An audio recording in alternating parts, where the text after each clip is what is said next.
बिस्मिल्लाहिर्रहमानिर्रहीम। अस्सलाम वालेकुम। इब्नुल अरबी फ़ाउंडेशन में खुश आमदीद।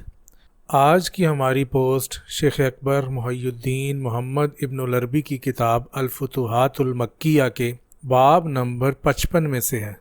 इस बाब में शेख अकबर ने शैतान की तरफ से इल्का किए जाने वाले ख़यालात पर बात की है, जिन्हें अरबी में ख़वातिर कहते हैं। शेख फरमाते हैं, ख़वातिर चार हैं, पांचवी कोई नहीं। एक ख़ातिर रब्बानी, जो कि रब की तरफ से ख्याल इल्का किया जाता है। दूसरी ख़ातिर मलकी, ये फ़रिश्ते की तरफ से इल्का किए जाने वाला ख्याल है। तीसरी ख़ातिर नफसी, ये नफ्स का ख्याल है। और चौथी ख़ातिर शैतानी, जो कि शैतान का ख्याल है। शेख फरमाते हैं, यहाँ कोई पांचवी ख़ातिर नहीं। शयातीन के बारे में फरमाते हैं, जान ले कि शयातीन दो तरह के हैं, एक मानवी और दूसरे हिस्सी। फिर इनमें हिस्सी की भी दो इकसाम हैं, एक इंसानों में है तो दूसरे जिन्नात में है। कुरान मजीद में अल्लाह ताला फरमाता है, शयातीन अल इंस वल जिन्न यूही बादुहुम इला बादिन ज़ुख़रुफ़ल क़ौल गुरूरा वलौ शाअ रब्बुका मा फ़अलूहु फ़ज़रहुम वमा यफ़्तरून। ये सूरह अल-अनआम की आयत नंबर 112 है। इसका मतलब है, इंसानों और जिन्नात के शयातीन, इनमें से बाज़ दिगर बाज़ पर धोखे के मीठी मीठी बातें वही करते हैं, लेकिन अगर तेरे रब की मशीयत में होता तो वो ऐसा ना करते। लिहाजा इनकी बहतान तराशियों पर इन्हें छोड़ दो। यहाँ अल्लाह ताला ने बताया कि ये ख़ुद अल्लाह ताला पर बहतान तराशियाँ करते हैं। शेख अकबर फरमाते हैं, इन दो हिस्सी शयातीन के दरमियान एक मानवी शैतान जन्म लेता है। वो यूं कि इंसानों और जिन्नात में से शयातीन जब किसी इंसान के दिल में कोई मामला वही करते हैं तो इससे वो अल्लाह से दूर करने की कोशिश करते हैं, और ये वही मुख्तलिफ़ इक़साम की होती है। हो सकता है कि वो इस पर कोई ख़ास मामला इल्का करें जो बाइन ही इसी मसले से मुतल्लक़ हो जिसमें वो है, और ये भी हो सकता है कि वो उस पर कोई अमूमी मामला इल्का करें और उसे छोड़ दें। अगर तो ये कोई अमूमी मामला हो तो फिर इस शख्स के लिए इन मामलात का रास्ता भी खुलता है जो इस जिन्नाती और इंसानी शयातीन से ओझल हैं। नफ्स इनमें गौर करके इनसे शुबहात का इस्तेमाल कर सकता है।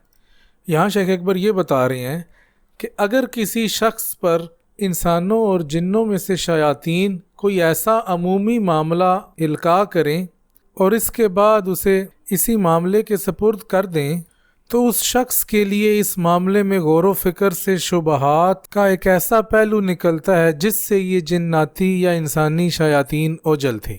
यानी इन्हें नहीं पता था कि इसमें गौर व फिक्र करके ये शख्स तो इन शुबहात में आगे ही बढ़ता जा सकता है। इसके बारे में शेख फरमाते हैं कि इस अमूमी असलूब में इस पर वाह होने वाले इस रुख के शुबहात मानवी शयातीन कहलाते हैं। इन मानवी शयातीन को इंसानी और जिन्नाती शयातीन में से कोई नहीं जानता और ना वो इसका कसद करते हैं।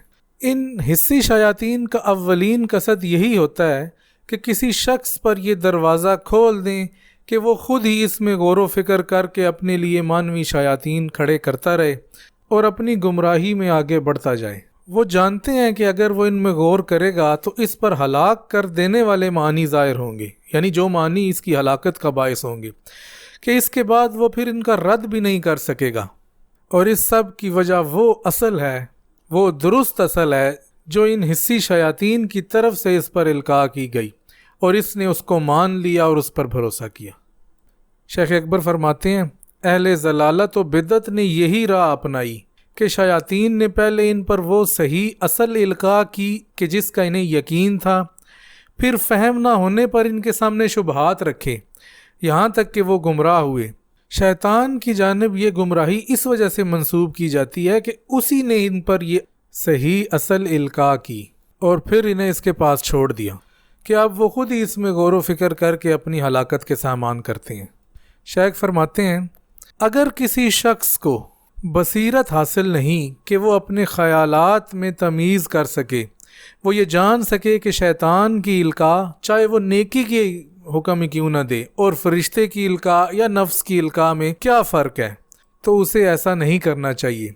यानी उसे कभी भी इस सही असल के बाद इन मामलात में गौर व फिक्र से अपने लिए नताइज नहीं निकालने चाहिए, क्योंकि वो कभी कामयाब नहीं हो सकता। शैतान भी हर जमात के पास वही कुछ लेकर आता है जो उस पर गालिब होता है। यानी शैतान जिस शख्स के पास भी जाता है उसके पास वही चीज़ इल्का करता है जिसे वो कबूल भी करे या जिसमें उसका ध्यान लगा हो। सालहीन से उसकी गर्ज इतनी होती है कि वो ये ना जान पाएँ कि वो इससे अखज़ कर रहे हैं। सो जब वो उसे नहीं पहचान पाते तो ये सब अल्लाह से मंसूब कर देते हैं और उन्हें ख़बर नहीं होती कि ये बात किस रास्ते से उन तक पहुंची। शैतान भी उनकी इतनी जहालत पर ही कनात कर लेता है। वो जान लेता है कि अब ये सालहीन उसके गलबे तले हैं। फिर वो इस नेकी में इन्हें ऐसे दर्जा बदर्जा फंसाता है कि वो उसकी तरफ से डाले गए ख्यालात को सच मान लेते हैं। वो समझते हैं ये अल्लाह की तरफ से हैं और इसके नतीजे में वो इन्हें इनके दीन से वैसे बाहर निकाल देता है जैसे कि सांप अपनी जिल्द से बाहर निकल जाता है। अल्लाह ताला हमें शयातीन और उनके शर से बचाए, इल्का किए गए ख्यालात का फ़र्क बतलाए और हमें दीन के मामले में अपनी अक्ल और फ़िक्र को इस्तेमाल करने से बचाए। इसके बाद दुआ है कि अल्लाह ताला हमें शेख अकबर के उलूम को दुरुस्त तरीके से पढ़ने वाला, सुनने वाला, समझने वाला बनाए। आमीन या रब्बुल आलमीन।